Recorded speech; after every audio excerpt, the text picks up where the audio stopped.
So, good afternoon. I'm Giovanni Singleton, Lunch Poems Coordinator, and it is my great pleasure to welcome you all here today. I invite you all to sign up on our mailing list, which is on the librarian's desk, and also pick up one of our event flyers, which I think we might be out of. But upcoming, our last event of the season is on May 6th. It's a student reading, so I invite you all to join us for that. I also want to let you know that this event and all of our past readings are available on our website as webcasts and also on YouTube and iTunes. The readings are typically posted within 1 to 2 weeks of the event. We are also on Facebook, so please log on and become our friend there as well. I am going to be introducing today's special guest. Our director, Robert Hass, is out of the country presently, so it is my great pleasure to welcome and introduce Lisa Chen. This is from her publisher, Kaya Press. Mouth, Lisa Chen's debut collection of poetry, gives voice to things that occur below the level of hearing or just beyond our notice. Fragments of translated stories, unanswered bits of conversations, the mute assertiveness of a room. In language filled with humor, insight, and hallucinatory wit, Chen uses fables, instructions, poems carved in the loneliness of Angel Island barracks, medical reports, classified ads, and reality shows to reach out to, quote, a visitor from the country of you, where I didn't speak the language, end quote. These are poems to delight in and roll around on your tongue. They are at once a record of and a song for the discarded, overlooked, and unheeded speech that takes place in between the words we manage to speak, but that rarely say what we want. Please welcome Lisa Chen.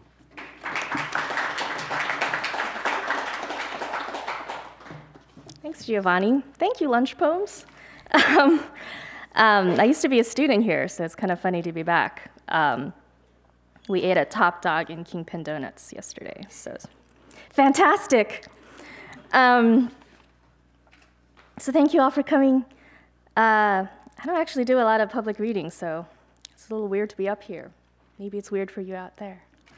But I also do this neurotic thing where I don't read from my book. So if you buy the book, you'll get more value because you'll be like not redundant.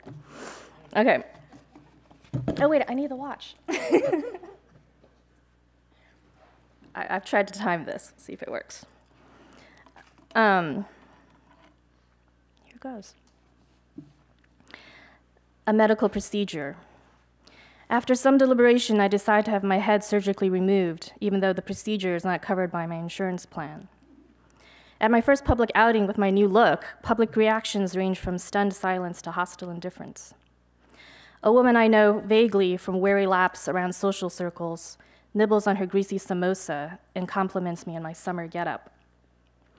I discovered that even without a head, it is possible to nod with rapt interest at what someone else is saying. I use my hands to pantomime my sympathies, shock, dismay, a full canopy of emotions under which we both seek shelter from the awkwardness of staring vacantly in a corner. 2 drawbacks. 1, I can't laugh, which I make up for by slapping my knee and rocking my upper body backwards in my chair. 2, I can't kiss, but I find that lightly pressing and twisting my companion's lips together between my thumb and index finger is an agreeable substitute.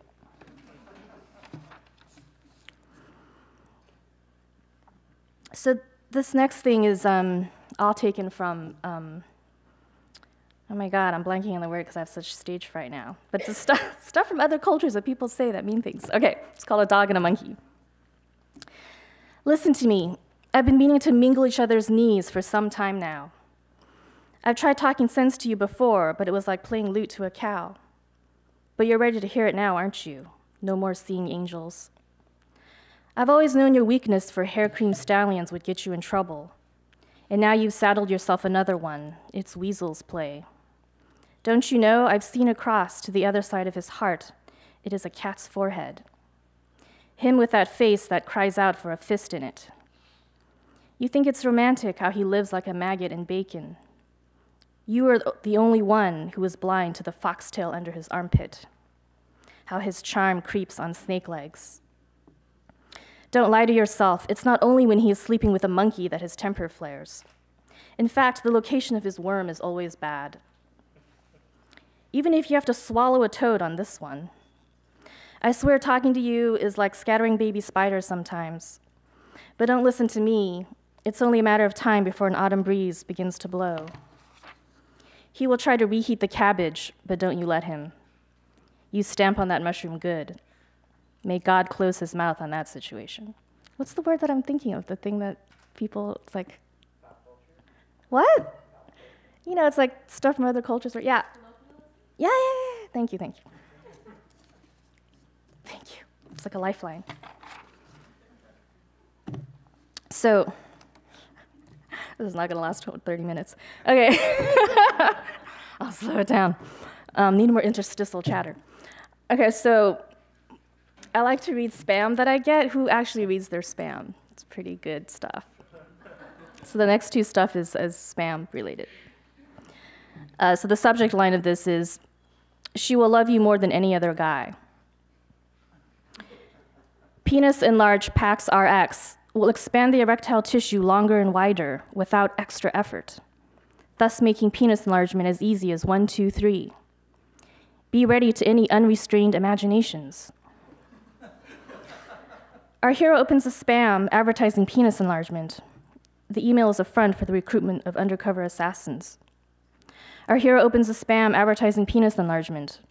He buys the product but finds that it is not his penis, but his brain that grows bigger. He overthinks things for up to 4 hours. Our hero opens a spam advertising penis enlargement. When he responds, he discovers it is a portal to a ghost world of crime victims whose deaths he must solve and avenge. Our hero opens a spam advertising penis enlargement. He responds, triggering an unlikely romance with an online marketing associate in Beijing who is harboring an unseen physical shortcoming of her own.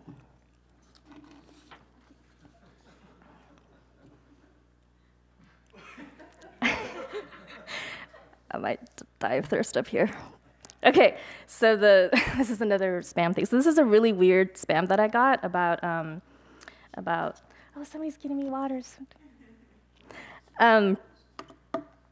It was clearly written by someone who was not a native English speaker. I was doing translation, but it was like a weird advertisement for Louisville, Kentucky. So it's like, who hires these people? I don't know. So I sort of took it and I did one for New York City, which is where I now live. But it includes a lot of some of the crazy language that I love. And it's pretty much written to get to the last line. Maybe you've done that too. New York City is a cosmopolitan megalopolis in the collective states of America. The city was established in 1626 with 60 guilders of Director General Peter Minuit. The urban district is situated on the Philadelphia-New England Patriots border.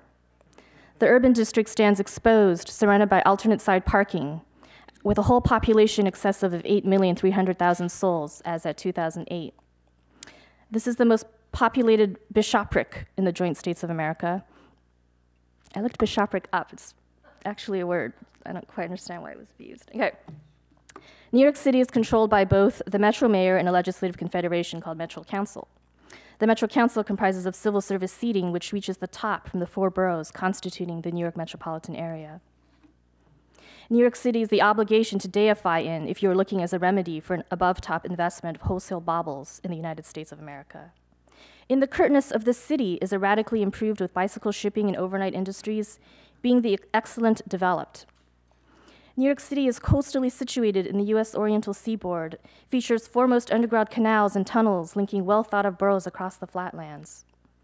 It is also assisted next to a cavernous rail yard that has morals looking for shopping malls and MasterCard traffic. Wagerer silently, New York is a nursing home to the Immigrant Bus Authority, which is an intercontinental bearings nucleus with an in vogue weight service capabilities. New York is the hottest objective of off-track betting, assuring your weekend historic and utmost of prosperity. The Berg is served not later than a vibrant Facebook commune with prominent intercontinental networks and major crimes coverage. Parks and ethnic attractions are within the environs of fatty pork, making it harmonious of must-go-before-I-die cities. Don't stand by, scrutinize presumptuous, and go to New York City sooner than time thaws.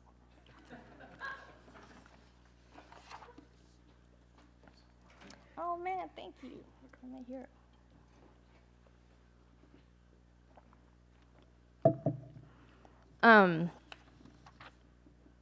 Wow. So this is a poem also about New York. Who has been to Canal Street in New York, where the Chinatown stuff is, right? Right, the knockoff artist. So this is called the knockoff artist.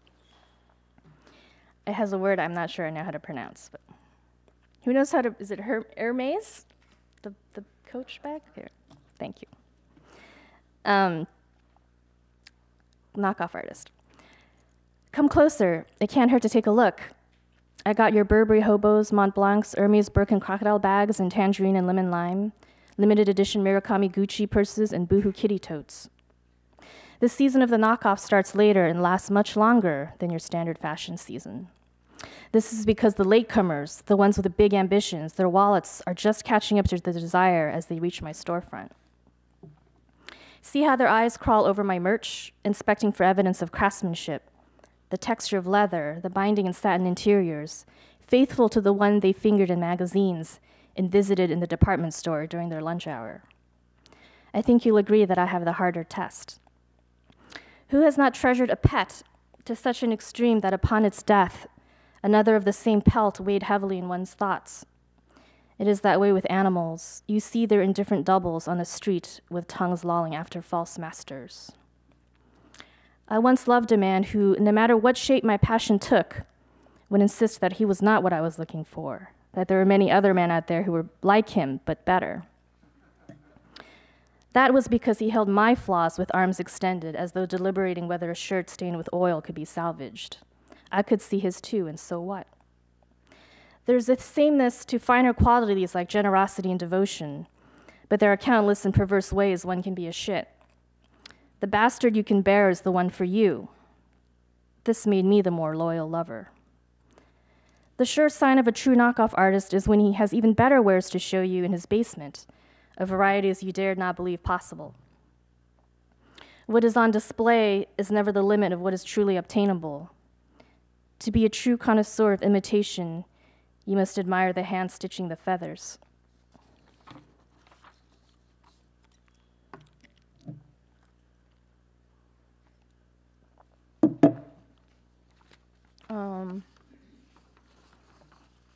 Wow.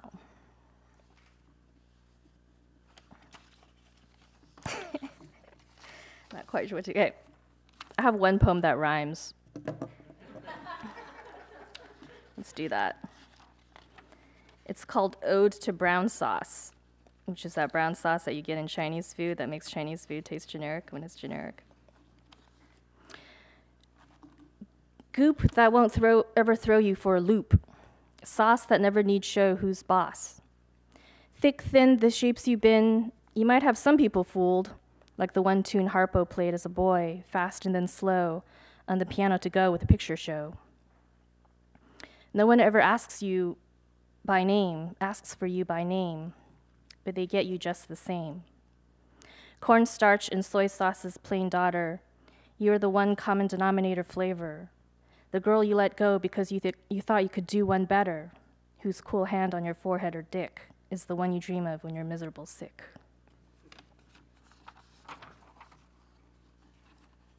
I think I've made brown sauce before. I think people make it by accident. Okay.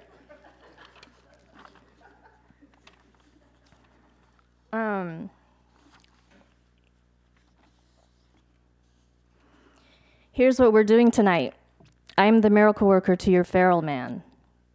You have been captured and traveling with a circus for some time, but a kindly gentleman, a dealer in antique firearms, has purchased your freedom. But he is getting frustrated because you are crashing into furniture and stalking the livestock, and now a sheep has turned up dead. The arms dealer retains my services because of my reputation for taming large beasts, lions, gorillas, etc. But I haven't been the same since an assistant was mutilated on an expedition to the South Pacific.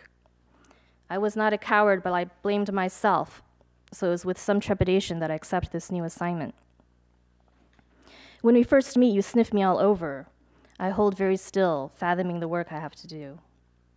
When I hand you a pair of underwear, you sniff it and then rustle it on your head. I take it off and mimic putting my feet through the leg holes. You put your arm through the crotch hole. I indicate how dirty and bad it is not to have a garment separating you from your clothes. You nod and you wipe your face with it. Finally, I lift my skirt above my head to show you my underwear. You are fascinated and pluck at the elastic around my waist like a bow. Obediently, your eyes never leaving mine, you put on your underwear. We sit at a table and I show you how to use a fork. At first, you pull the fork back, high into the air as you would point a spear, but learn to lower it. You stop wiping your mouth with a corner of the tablecloth. You learn to accept very dead meat. Language is next. Milk, chair, sleep, hunger, orange the fruit, orange the color, city, solitude, night. One day we are watching television and you become agitated because on the screen is a swath of jungle which is being stripped by a logging operation. You pull on my arm and jab at your chest, then at the television. Yes, yes, I say. Later I find you crouched in the closet wearing your underwear on your head.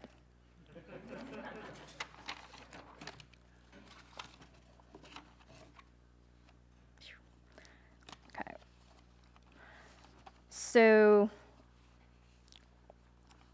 here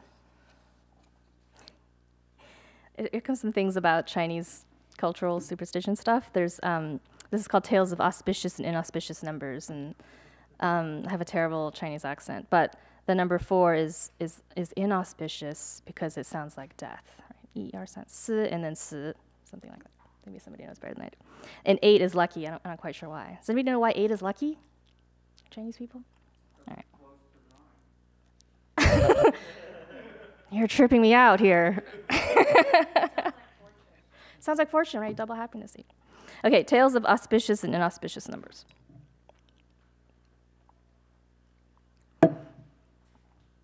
1, the daughters despised their stepmother, who dressed them in secondhand polyester jumpers and swore she would set them on fire if they mouthed off, who fed them a diet of old rice and nitrates, who read them H.P. Lovecraft as bedtime stories, who gave them blunt asexual bowl cuts, who seduced their father in calculated increments measured by the rising slit in her chung sam, in the mimi multiple octaves of her karaoke ministrations, matched by a half-lidded gaze that could take your raw meat and cure it.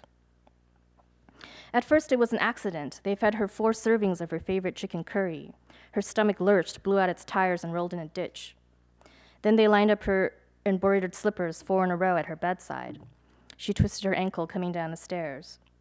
A home spa treatment left her skin looking sallow and waxen. 4 artfully arranged rice crackers on a saucer choked the bird in her singing voice. For her birthday, they presented a 4-hour miniseries made for Canadian public television on the damming of the Yangtze River that heaped sandbags under her eyes. When she begged for mercy, the daughters laughed, ha, ha, ha, ha. 2, every morning he sets his alarm for 8 a.m. He made love to his mistress at 8 p.m. He arranged his sectional couch at an 8 o'clock angle. He opened an 88-cent store in Little Saigon that sold Darlie toothpaste, Mexican biscuits, mesh pan scrubbers, and devotional candles. He arranged to be buried 8 feet into the ground. He squeezed his wife's breasts religiously 8 times before he went to sleep. He ordered custom-made placemats that said, "I ate already," from the internet. The direct translation of his cell phone number was prosperity, guaranteed prosperity, made easy prosperity, twice in long life. When the neighborhood gave way to tapas joints and yoga studios, his business began doing poorly. 8 loans and 8 losing blackjack hands later at the San Miguel Indio Bingo and Casino, he lost his lease. His wife called him an asshole 8 different ways in 2 languages. His mistress did not return the 8 messages he left on her answering machine. By the time we found him, he was living beneath an underpass, cooking beans in a butter cookie tin over a fire. When he saw us approaching, he beamed widely. The underdeveloped lot of teeth left in his head spelled out, "I am the luckiest man in the world."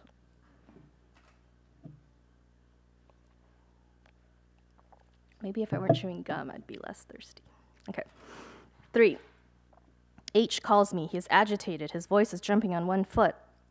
He says he's realized he has acquired 6 of the 8 bigs: a color TV, a camera, a telephone, a refrigerator, a DVD player, and a set of furniture. The only thing he's missing now is a car and a washing machine, and he's not sure he needs a washing machine given the laundry facilities in his building. He says he is thinking of switching the washing machine out for a wife as the 8th big. If he should be so fortunate enough to acquire a washing machine later in life, he'll go back to the traditional list. He says his wife will never have to know. Every time you say no 4 times, I will say yes 8 times. 10 minutes. All right.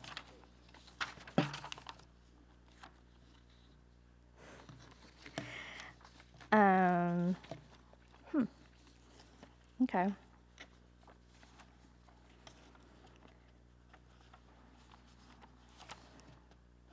I just read this weird thing that I wrote. It has some East-based stuff in it. My stepdad, who's kind of a curmudgeon, moved at some point. He lives in Berkeley, and we had to, get a phone, and he was talking to the phone people, and they were like, "So we're going to list you in the phone book." And he's like, "I don't want to be listed." And they said, "Well, it's going to cost you money not to be listed." Right, so he's like super irritated, right? He's a crank. So then he's listed there as Smedley Yee, even though his name is like Ed Herndon. Okay, so Smedley Yee appears in this. This is called The Radio at 4 a.m. From 1979 to 1982, there was a show on pirate radio that could be heard on Sundays from 3 to 4 a.m. in Richmond and El Cerrito, and spasmodically in the car radios of drivers along the Berkeley and Oakland border. The show was called Nunchucks and featured interviews with subterranean writers, filmmakers, first edition book dealers, and former amateur boxers. The most riveting segment on each program was when the host, who went by the name of Smedley Yee, opened up the phone to callers. There was only ever one caller, who Yee referred to stubbornly as caller, as though to cloak the man in the possibility of multitudes. Yee and the caller had a barbed relationship from the beginning, according to longtime listeners. The caller would come out swinging about some position Yee had staked minutes earlier about Octavia Butler or Nam Ju Pak. Their voices would puff their chests out and duck and weave, looking for a weak spot. So when Yee reached a pitch of exasperation with the caller, as he often did, he would interrupt and insist that they needed to go to a commercial break. Then he would aggrandize about a regional brand of potato snack or deliver a hushed public service announcement about what to do in the event of an earthquake. Is there anything as intimate and remote as the voices of a live call-in radio show when you are dead awake in the early hours of the morning? Are they not saving your life? The show eventually went off the air, but 5 years later, reports came in that Yee was once again on the airwaves, roughly within the earshot of the same coordinates, but on Wednesdays from 4 to 4:30 a.m. He had adopted another moniker, and the format had changed. Each segment involved him calling an 888 sex line and asking for a maid or a professor of Buddhist studies. The show was called Nunchucks. I used to wait in another room, listening to the voice of my husband talk to other people as he made his way toward me. I would make no effort to move or otherwise make myself known. I could say I wanted to anticipate him with every one of my senses, or I could say the truth, which is that I wanted to be found.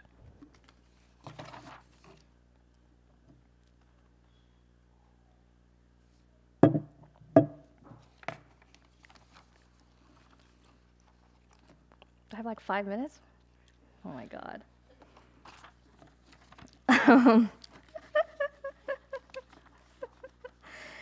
Okay.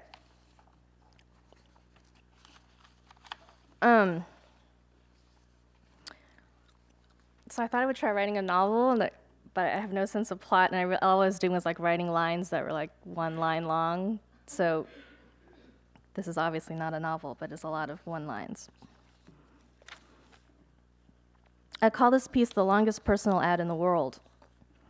I call this the letter I will seal in an envelope on the last Saturday of mail service in the United States of America.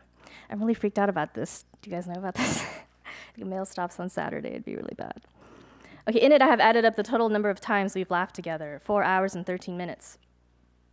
The day we met was like salt cutting through snow. I stopped eating sauce from jars.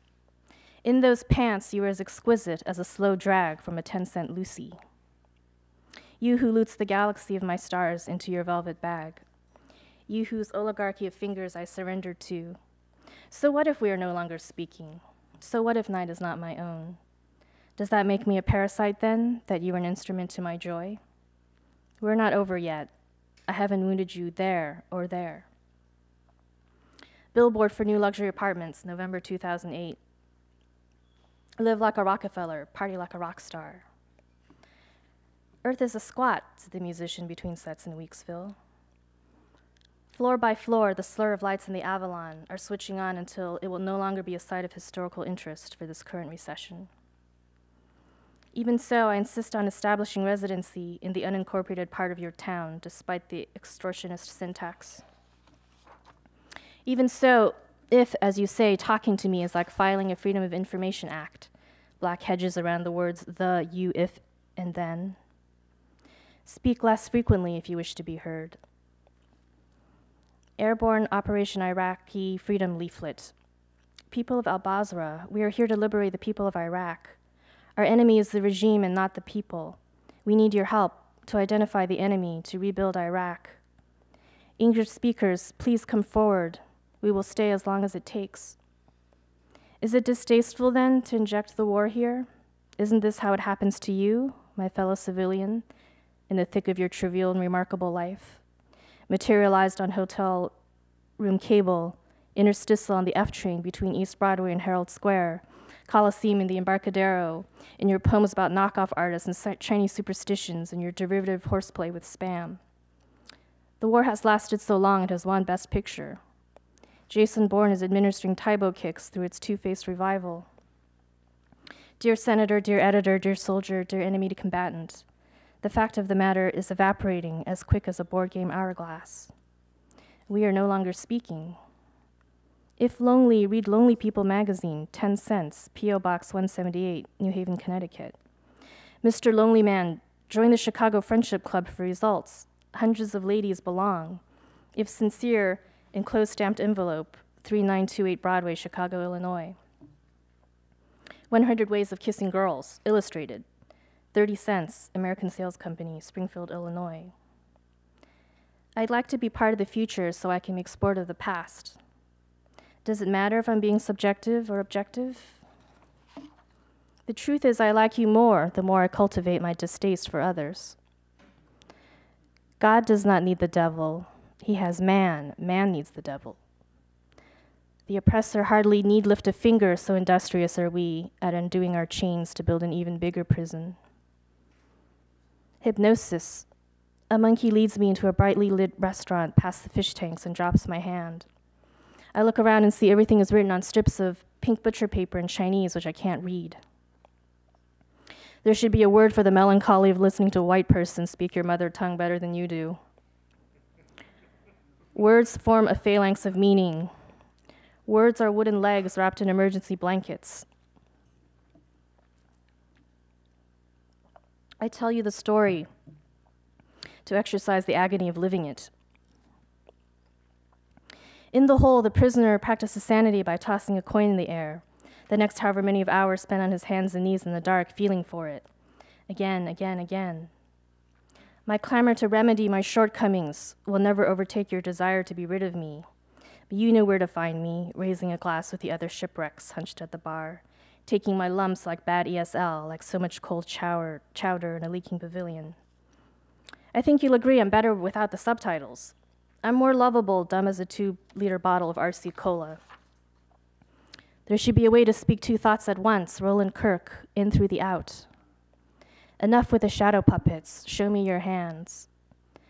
One day you'll give me that long satiricon stare, so it's fine if you don't say anything. Be night draped over a parakeet. 2 years ago, I was like a brand new person. Maybe I'm not the thickest book on the shelf, but in my defense, I was never above anything. I was always right there. I think I'm going to stop now. Thank you.